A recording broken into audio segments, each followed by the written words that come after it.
The China Global South podcast is supported in part by the Africa-China Reporting Project at Wits University in Johannesburg and by our subscribers.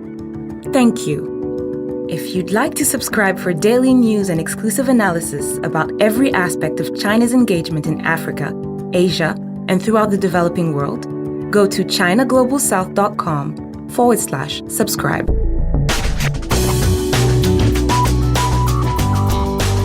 Welcome to the China Global South podcast. My name is Cobus Antonia, and today I'm joined by China Global South Project's Southeast Asia editor Antonia Timmerman in Jakarta in Indonesia.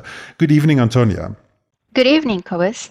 So those of you who listen to us frequently will know that we are obsessed with critical minerals. So these minerals range from everything from super obscure rare earth minerals like promethium and europium to more abundant metals like nickel and copper. And what makes them critical is that they are widely used in high-tech products, particularly in electric vehicles, but also in everything from kind of large windmills for wind power to cell phones, etc., etc. Like name your tech application and they are probably in there. So this means that they are really key to not only strategic technologies, but also to the technologies we need to adapt to climate change. Many of these minerals are in global south countries, and China has become a very large partner to these global south countries in mining for these minerals, refining them, making stuff from them.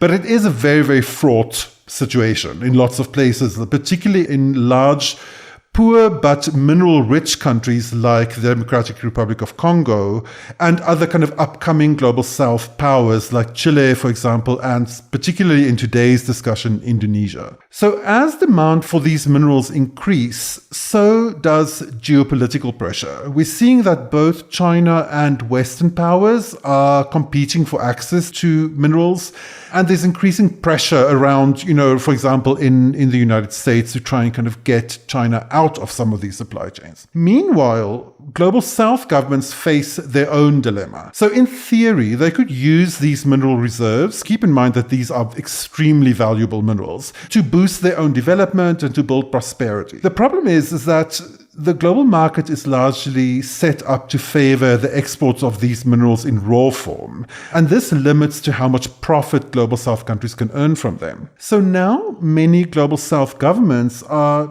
trying to find ways of moving up this supply chain, moving up this value chain. And Indonesia has been particularly influential by making foreign investors refine this raw ore in Indonesia instead of exporting it. We are seeing this kind of example set by Indonesia is increasingly being emulated by countries like Zimbabwe, for example, in lithium. So Indonesia banned the export of raw nickel and then kind of made deals with foreign investors, which include many very large Chinese companies, to refine nickel domestically. And Indonesia is now a nickel superpower. It supplies about half of the world's nickel. The problem is, refining nickel is both dangerous and dirty. It's environmentally very, very kind of ruinous in some ways. It takes a huge amount of electricity. It uses a lot of water. And it has a lot of knock-on impacts on the environment and on communities around these refining operations. And these impacts are increasingly also causing a lot of political and social kind of issues in Indonesia. So, Antonia, you are in Jakarta at the moment. Indonesia is one of the world's largest democracies. It's just finished a massively watched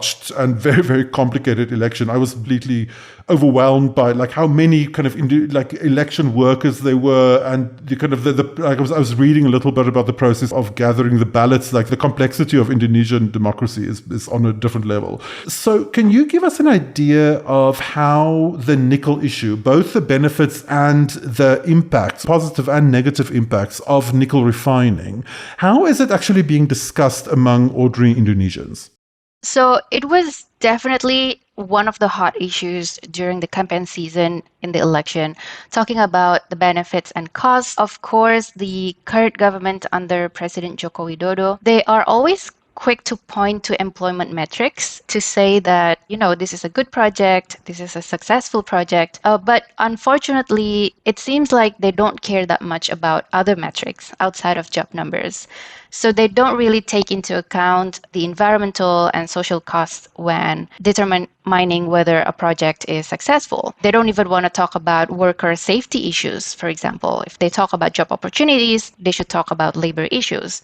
We know that over 50 people died in nickel work accidents in Indonesia. And just this year, over 20 people were killed in a fire. So that's over 70 lives lost in 9 years. That's just too much of a sacrifice. So they pick and choose certain metrics. Usually it's the number of jobs created, and they consistently overlook the other metrics. For the Indonesian public itself, I think it's a diverse opinion. For some people, job numbers are good enough. But for others, it really doesn't matter for them, probably, since 90% of our employment comes from informal sectors. We have a lot of, small stalls, small shops. So a lot of people are farmers, a lot of people are fishermen. So basically, we don't really depend that much on big giant industries like nickel. So naturally, the issue of pollution, of deforestation, it is really a big deal for people in rural areas where they understand the importance of guarding nature, guarding where they live. But if you go to the cities, you talk to the people in the cities, there's of course this tension between the costs, the environmental costs that we're going to talk about shortly, and the promise of value added coming from the industry. And this is the tension that divides the public discourse most of the time. So yes, there's definitely fierce debates in the public conversation, but I think unfortunately it's only the voices of people in the urban cities that are being heard by the government. And these are the voices that are being prioritized. And I just think it's one of the reasons why the discussions often get stuck, which is unfortunate. Indeed. So a report recently came out that really highlighted the environmental and social impacts of nickel refining, particularly in rural areas in Indonesia. It was by Climate Rights International, who was working with the University of California at Berkeley. And it looked at the impacts of a nickel mining and smelting operation on Indonesia's Halmahera Island. So this island is part of a group of islands that is known as the Spice Islands historically, known for its very high quality output of products like nutmeg. So the operation is partly driven by investment from the huge Chinese company Tsingshan Iron and Steel. And what they found is a disturbing picture of pollution, land grabs, and other abuses that are particularly kind of hitting the community on this island. So we're joined today by Krista Shennum, a researcher with Climate Rights International and one of the lead authors of the report, to talk about the wider impacts of nickel refining in Indonesia. Welcome, Krista. Thank you so much, Cobus and Antonia. I'm happy to be here today. So can you talk us a little bit through this particular nickel project? Kind of what is its history and, kind of when did it roughly start kind of operation and what happened after that? Absolutely. So our report focuses on the Indonesia Weda Bay Industrial Park, or IWIP. It's a joint venture, as you said, between Tsingshan Holding Group, Huayu Cobalt, and Jinshu Holding Group. The project was first announced in 2018 and started operations less than 2 years later in 2020. So it's a relatively new project. Within the industrial park, there are many other companies and actors involved in both the mining and smelting of nickel. Nearby, there's also quite a few nickel mining concessions, so it's close to quite large nickel deposits. The largest of these mining concessions is the Weda Bay Nickel mining concession. Again, it's a joint venture between Tsingshan Holding Group and Eramet, a French mining company. So really, the production of nickel in this area is quite recent, and it's really been largely in response to increased demand for nickel for electric vehicle batteries. So, Krista, the report details a whole number of different problems, including environmental impacts, like problems with land acquisition. And so I was wondering, when we discuss these kind of ESG-related, environmental, social, and governance-related kind of impact of Chinese projects in the Global South, there's frequently a kind of a lack of clarity between how much blame lands on the Chinese side of that and how much we should also look at local authorities, both at the federal level and at the local level. So I wonder if you could break down the stakeholders in this situation. Like, who should we think of in terms of the kind of major players in this project? So when we're thinking about, human rights, environmental abuses, it is both the responsibility of companies, but also of, regional and national governments to ensure that business activities are not contributing to these kinds of human rights harms that are documented in our report. Things like land grabbing, preventable pollution of the environment, loss of traditional livelihoods, and impacts on indigenous peoples. In terms of the stakeholders, you have lots of companies that are operating often in kind of overlapping areas. So it's difficult for, say, a local community member to directly go to a single company and say, "This, you are responsible for these harms that I'm experiencing." So it definitely is. The Indonesian government has a role to play in this too, in terms of ensuring that environmental labor laws are enforced, and also improving the standards. So one of the things that's documented in our report are cases where both existing laws and regulations are not fully enforced, leading to these serious abuses. But in other cases where the current legal framework isn't sufficient to truly protecting people's rights, and is enabling a situation where you have industry that's able to come in and be very polluting without much regard for local communities and the environment. Even in cases like this, where maybe the legal framework in a country like Indonesia isn't sufficiently strong to protect people and rights, it is still the responsibility of Chinese companies that are coming in to not cause these really serious harms. So in terms of, who's responsible, it's definitely both. And so you have a lot of overlapping actors, which does make the culpability strong for both. And the other piece of, getting more kind of players involved in this is looking at who are the downstream users of this nickel. Like I mentioned, nickel is, largely used in electric vehicle batteries. And within our report, we were able to document cases where, global electric vehicle companies in the US and in Europe, including Tesla, Ford, and Volkswagen, have ties to Indonesian nickel, including from producers that have operations at IWIP. So it's also the responsibility of, the end users of, nickel to ensure that, they're not sourcing metals, critical minerals that are contributing to these really serious human rights and environmental abuses. So as we're on the subject of responsibility and accountability, I think you also mentioned in the report about this Chinese mechanism, which includes this Responsible Critical Mineral Initiative and CCCMC, the China Chamber of Commerce of Metals, as having a mechanism that communities can go through for things like compensation and reparation, right? So can you tell us a little more about this mechanism? Like, what is it actually, and who formed it? Is it an initiative from private companies, or is it from the government? And do you have any insight on how it works? Yeah, so the mechanism is quite new. It was just established last year. So like you said, it's a kind of joint mechanism between the Chinese Chamber of Commerce of Metals, Minerals, and Chemical Importers and Exporters, as well as the Responsible Critical Mineral Initiative. So it's come at a time where, there's been a lot of scrutiny of, Chinese mining and other companies operating outside of China. So the mechanism is quite new. As far as I'm aware, from my understanding, there haven't really been any test cases, that it's still kind of in the pilot phase and, figuring out the structure, recruiting experts to serve on within the mechanism, things like that.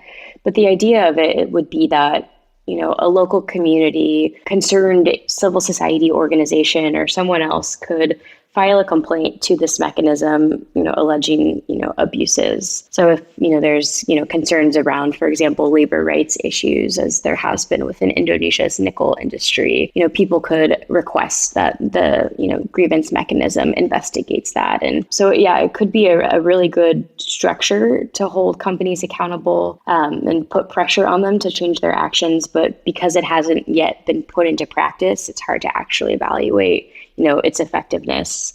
I'll also just mention that many individual companies have their own grievance mechanisms. So that's another place that is an opportunity. One of the concerns that we've seen in our report, and that we've well documented, is there have been cases where local community members have experienced intimidation from, both police and military personnel, but also from company representatives. So I think it's also just important to understand that there are really strong pyrodynamics when you're looking at very remote communities and some, of the world's largest companies. So that does make it difficult in some cases for companies to engage in some of these mechanisms.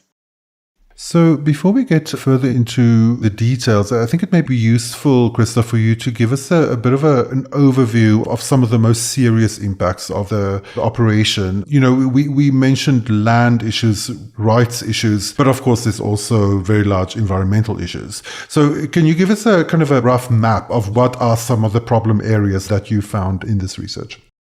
Absolutely. So just for context, the way that we do this research is by first-person accounts. So as a human rights organization, we go to local communities and interview people on the ways that, this project, nickel mining and refining impacts them.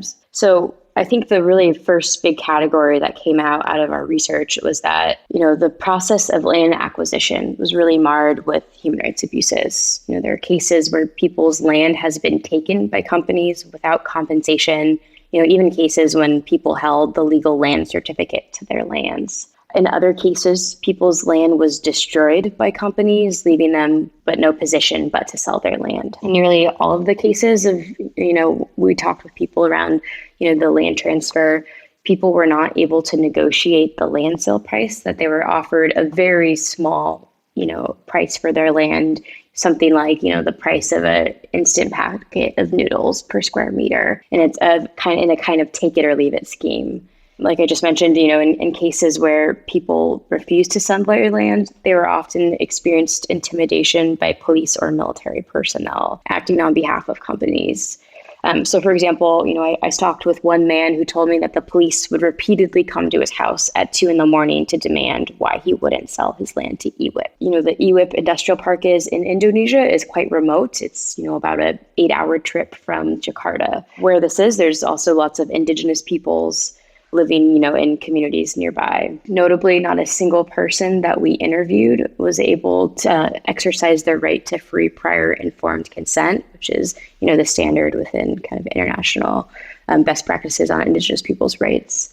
Traditional livelihoods have also been quite significantly impacted. People who've been fishing and farming for generations are no longer able to do so, even in cases where, yes, they would like to continue their traditional livelihoods. So, I talked with a woman who, historically has been able to just, catch fish right along the side, right off the shore. And now, because of industrial pollution, including hot water that's dispelled from coal plants directly into the sea, she has to row out, into the sea multiple kilometers to catch any fish, and is not able to catch as much fish as she used to be. The pollution from these projects, like we mentioned, is quite significant and, is greatly impacting the local environment, but also people's rights. There are entire communities that no longer have reliable, clean drinking water, a direct threat to people's right to water. People are also quite concerned that newly developed health ailments, including trouble breathing and coughing, is related to industrial pollution. One of the other key findings of our report is, essentially around the climate impacts of this project. Like, yes, of course, we need nickel and it is a critical mineral. And, we believe that EVs are an important tool and part of the energy transition. But the way that nickel is being mined and processed in Indonesia currently is, a climate bomb. At IWIP alone, once it's fully operational, it will be home to 12 brand new captive coal-fired power plants, totaling 3.78 gigawatts of capacity. So for comparison, that's as much coal that's burned in Spain or Brazil every year. And that's just at one industrial park in Indonesia. Across the country, it's estimated there's currently about 14 gigawatts of captive coal capacity. And so just for reference, captive coal means that coal is directly powering industrial operations. It's not connected to the grid, so they're off-grid coal plants. And then just finally, around, the impacts of mining on the environment is the way that, nickel deposits naturally occur in Indonesia means that they're close to the surface of the earth, which requires open pit mining. So there's very serious concerns around deforestation, which we've documented in our report, as well as, impacts from mining runoffs and tailing mismanagement. Our report also goes a little bit more deeply into, some of the companies that are involved and the recommendations that we have both to, Indonesian government, to companies, and to foreign governments. So, Antonia, like before we started recording, you mentioned to me that you've also visited this area and actually even visited some of the villages that are also mentioned in the report. I wonder if you could tell us a little bit about what you saw, like what is it like to actually be there? And what were some of your reactions when you also, encountered these places you visited in the report? Yeah, so I visited the exact same places in this report actually 2 years ago. And then I also met some of the same people. Then I heard some of the same stories. And since then, I've continued to follow the development closely. And I was just telling you before the show that it's just very heartbreaking to see that the impact and the devastation has widened as predicted. So when I was there, I stayed in this village called Sagea, which is a village a little further away from Lelilef, where the industrial complex is, and then also a little further away from Gamaf, the village next to it. And so Sagea at the time was still untouched. But the people there were already nervous. They already knew what's happening around them, and they knew they could be next anytime. And so I was just really privileged to be able to see that version of the village. Like I swam in the blue river, like the water was so blue and it was so clear. You could drink from the river. And it was just an amazing experience. But even when we were there, we knew that the industrial complex, EWIP, they were still growing. So when I saw in this report that the river in Sagea is now impacted, I was not surprised, but still it hurts a little, because I know what it used to be like. So yeah, just imagine that if you grew up there, if that's your backyard, you go there for water, you go there for religious rituals, and now you cannot do that anymore for reasons that maybe you feel like have nothing to do with you at all. You would feel so angry, I would imagine. I still keep in touch with some of the people from there, and that's what they've been telling me. They would probably be one of the last people in Indonesia who would buy an electric vehicle or an electric bike. Because even in the cities right now, adoption is still low, right? Imagine having to give up your home for something that you may or may not enjoy yourself. So, Krista, just kind of like continuing on that line, in your visits to the area and in your encounters with local communities, you mentioned that many of them weren't interested in particularly kind of like changing. They didn't want to move away from their traditional economies. They didn't want to move away from fishing or from the kind of traditional kind of practices that they were involved in. So for those communities, did the employment issue, like the idea of maybe getting a job at IWIP, was that even a possibility in their minds? Was that in the conversation with the authorities and the companies involved? Or, was there any kind of like local employment kind of side to this project? Or was it understood from the beginning that the community weren't going to get jobs anyway? Yeah, one of the things that people told us, and I think that's similar with large development projects elsewhere in the world as well, is, when companies come, they make grand promises around local employment. And I think, in a case like this, it's really complex. And, some people, of course, are happy to have this new source of livelihoods and go and work in the industrial park. We spoke with some people who had previously worked at the industrial park and had, mixed experiences. We spoke with one man who felt that his son was fired from the industrial park because he didn't sell their land, because the industrial park didn't respond to our request for information from them.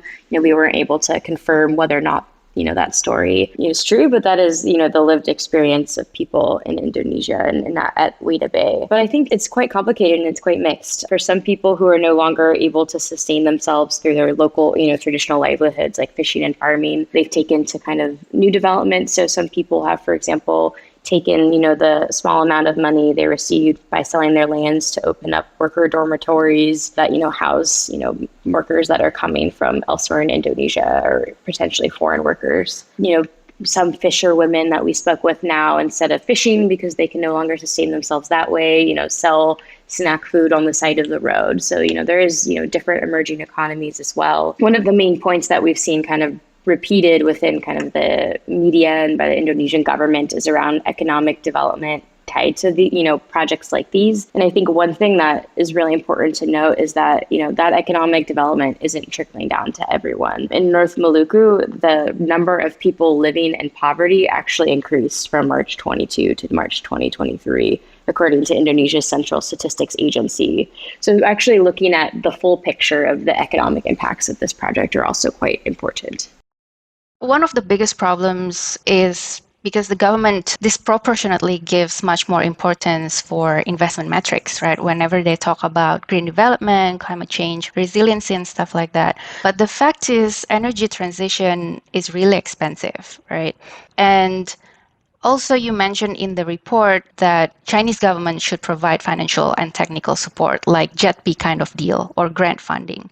So as far as you know, does China have such climate fund commitments like JETP? Yeah, so currently China is not involved in Indonesia's JETP, but it is currently quite involved in funding of new coal plants in Indonesia. So, a few years ago, President Xi committed to not, that China wouldn't fund overseas coal plants. Indonesia has committed to not continue building new coal plants.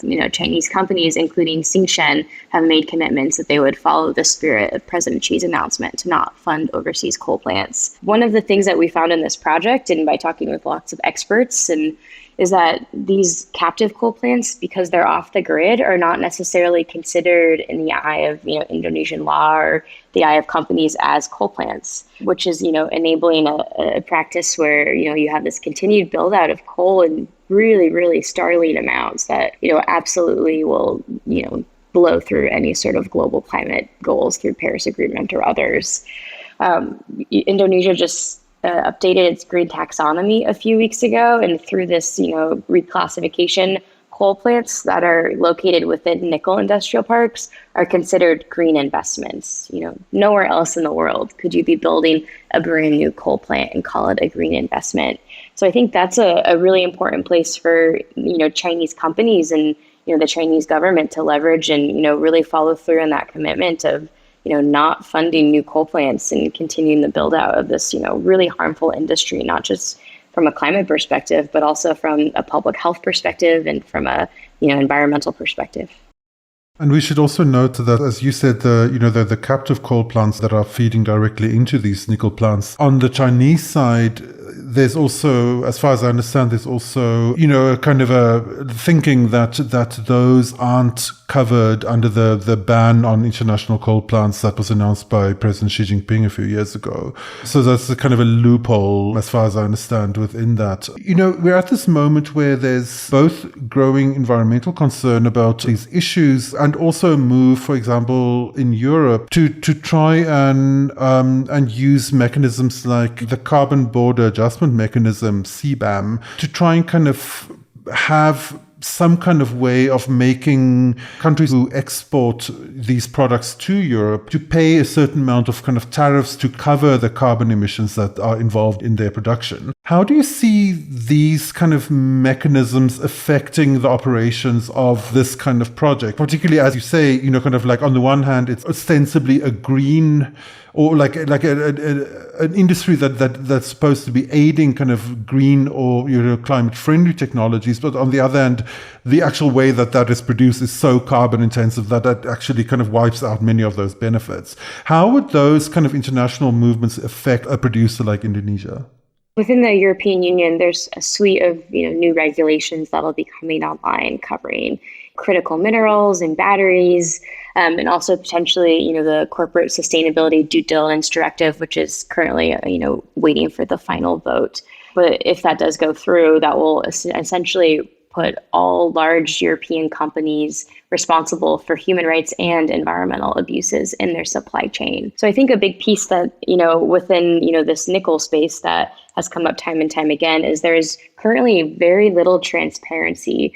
Companies don't necessarily disclose where they're getting their nickel, and it is a very difficult commodity to track, say, from mine to end user. So one thing, that'll be, I'm really looking forward to, and I'm really hopeful in the coming years is, this kind of increased transparency around where minerals are coming from will be a way to kind of shine the light on the local impacts on people and the environment. I think that the history of, companies being able to turn their eye and say that they don't know where their commodities are coming from, where the supplies for their products originate is, no longer acceptable.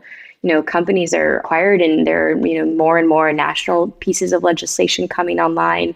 For example, the German supply chain due diligence law, which requires, German companies to investigate instances of human rights abuses within their supply chain.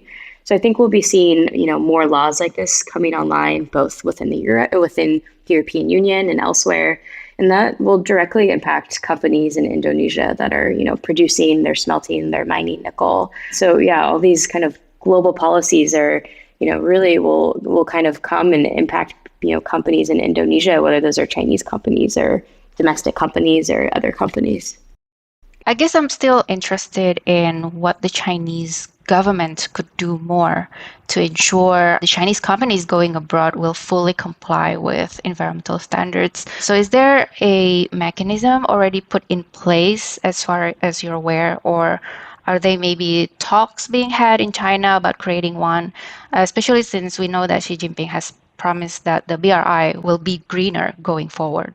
I am quite hopeful that the CCCMC RCI mechanism, so that again is the grievance mechanism through the Chinese Chamber of Commerce of Metals and Responsible Critical Minerals Initiative, is one platform. But essentially, what I'm hoping is that there are more, pushes to enforce the commitments that the Chinese government has already made, whether that's, not funding new overseas coal plants, or as well as there's been, statements made by President Xi that encourages Chinese companies that are operating in foreign countries, including Indonesia, to follow international or Chinese standards if, the host country's standards are inadequate to, protect the environment. So actually seeing enforcement around these commitments that are already made would have a tremendous impact on, the lives of people, at the front lines of mineral extraction. This report is really great reading for anyone who's focused on what it takes for global South countries to use these mineral resources to try and improve their economies and their level of human security, for example, and developmental security. Having now kind of immersed yourself in the very kind of like complicated and messy realities of that process, what kind of suggestions would you make to all of these other global South countries who are also interested in following Indonesia's lead in locating more refining at home? How can they avoid some of these kind of negative experiences that are now actually impacting, Indonesians on the local level? One of the things that, I think is really critical is that, of course, we need a fast energy transition, but we can't have a fast transition if it's not genuine and it's not fair. I think sacrificing local communities and having, ensuring that you're not, harming your own people for the sake of economic development is just an unacceptable reality moving forward. I think, governments have legal obligations to their citizens to ensure that, people's rights are upheld, to ensure that, the right to a healthy environment is upheld. As of, I think 2 years ago, the UN General Assembly codified the right to a healthy environment in international law. And so, really seeing that this is where we're at, we know the impacts of doing this quickly and dirty, and those impacts are not surprising anymore. When you come in and do this really quickly, you take people's lands, the consequences that are known. And that's really been the consequences of extractive industries for the last 100 years. So I think as we're in this moment of, global energy transition, is really taking these principles of, respecting people's rights of just transition to heart, and ensuring that these new industries that are coming in, or whether they're new or expanding, are really respectful of people's rights and of the environment. And I think if that means that, commodities need to be more expensive because currently those costs are just dumped on, local communities. Those, for example, the economic costs of, all this pollution is, leading to higher health costs for local communities. Companies and should be taking account for that. So I think, ensuring that, as these, industries are building up more, that they are genuinely good for people and the environment, that it's not just, a policy on paper that, the company, respects people and local communities, but it actually is tested that, companies follow through and, put their policies to practice, because, there are a lot of really beautiful policies that companies have. In appendix in our report, we've included excerpts from, really strong policies from companies that are named in the report around their, supplier codes of conduct or climate commitments, but, understanding how they're actually putting those into practice and, having strong government oversight on that, I think will be critical. Yep, let's, as you say, kind of there are these really amazing policies in place. Krista, in your experience of having done this research, are you seeing the emergence of significant domestic political pressure within Indonesia to try and kind of get better outcomes? Or is it a kind of a conversation where development trumps all? Kind of our communities in Indonesia starting to gain a little bit more control of trying to kind of get better outcomes, or is that still very far away? One of the things that, we've been seeing, particularly in the last year, is that the Indonesian government has, on paper responded to cases, particularly around worker safety. But in practice, it's unclear how that's trickling down to the, local communities. One of the cases that's documented in our report in Segea is where, the river, like Antonia mentioned, used to be blue and clean, and now it's turned brown. Communities believe that's because of tailings runoffs and runoff from, mining areas. And, putting pressure on the local government to do something about it. And the local kind of provincial environmental authority back in September had a recommendation that mining companies halt their activities while it was investigated, what's contributing to this, new increased pollution. Yet 2 days later, that recommendation was rescinded, and there was a study that was done that found that the pollution was no way related to mining activities.